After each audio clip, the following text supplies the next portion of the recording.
Well, I guess it's no secret that I'm somewhat of a collector of things.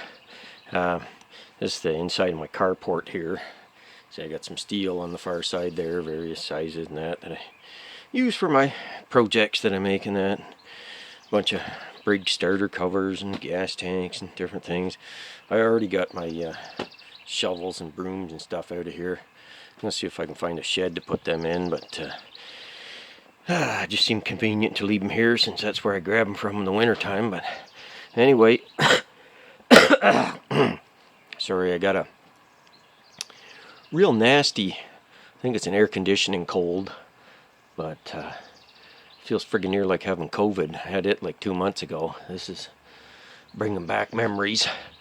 Anyway, so I'm coughing and hacking and my voice might break up, but anyway, so today my wife has convinced me to try to get rid of the mound in the carport here at the front, because I may be getting a vehicle that's a little bit longer than a Focus. So I know there's some big stuff under the bottom of this here. There's I think a V6 and maybe 2 4-cylinders. So might be time for some of that to head to the scrapyard in my trailer here. Pulled it off the lawn and it's not looking too bad. You know, some of the paint's coming off a little bit where I painted right on top of galvanized without even priming it. But other than that, she's doing okay. So yeah, I can see that GM V6 sitting down there. So I got my work cut out for me. I think the brig stuff is all going to go under the gazebo, but time to part with some of my goodies here. So can't keep everything, and you know, you got to do a spring cleanup every once in a while. So that's what I'm doing. I'll take some more video as I go along. Oh, I got 2 Briggses at the scrapyard yesterday. Yeah, I'll show them.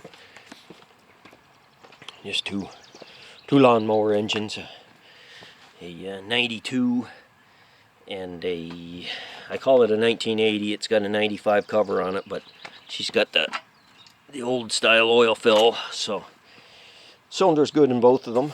So this one I had to cut the recoil starter off. The claw at the scrapyard got a hold of both of them, but so as you can see, I got somewhat of a collection of lawnmower engines just sitting here. But it's been not bad pickings at the scrapyard, but I've slowed down. I'm only going for old stuff now, so I haven't got room for the really new stuff. So anyway, back to the carport. Well, that was a bigger surprise than I thought. So we do indeed have that GM V6 with 1 bad conrod.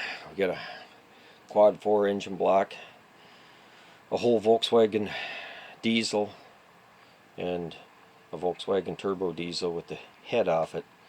And I think there's a Volkswagen transmission, or maybe a quad 4 transmission up in there. So lots of heavy metal to go to the scrapyard, that's for sure. I'm not quite sure the trailer's up to hauling all 4 of them at once, but you never know what lurks in your carport after you live somewhere for 20 years and visited the scrapyard multiple times. Lots of fun. Well, there, got V6 and 2 Volkswagen diesels in the trailer there. So soaked the whole shirt in sweat using the chain fall to lift them into the trailer. So lots of fun. Interested to see what they're worth at the scrapyard.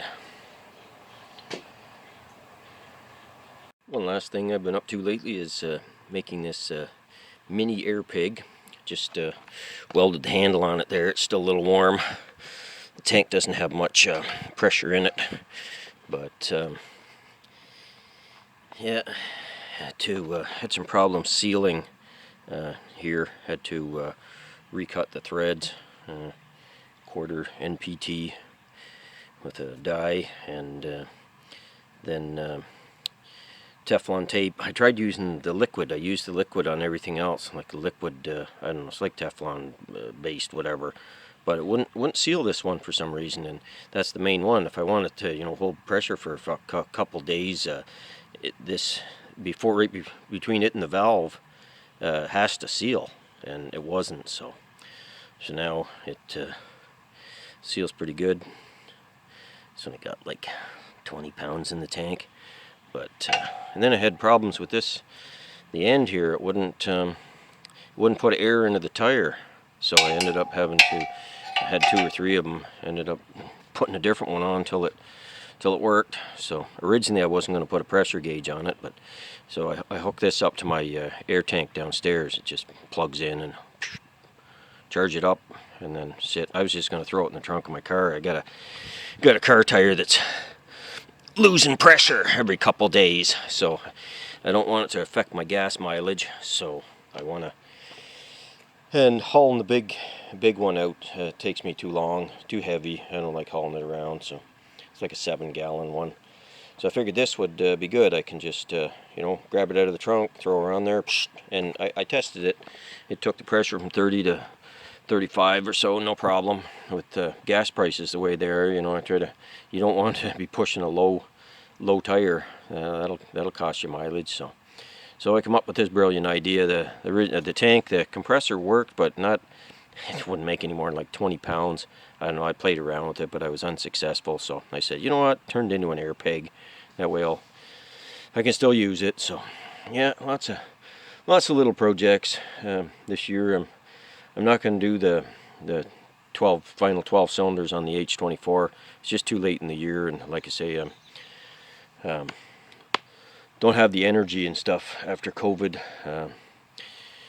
Lungs don't seem to like, even cutting the grass, they don't seem to like that. But anyways, I'm doing okay. I just, I'm not going to tackle a big project like that, but I'll do lots of others. So anyway, everybody have a good one. Take care for now.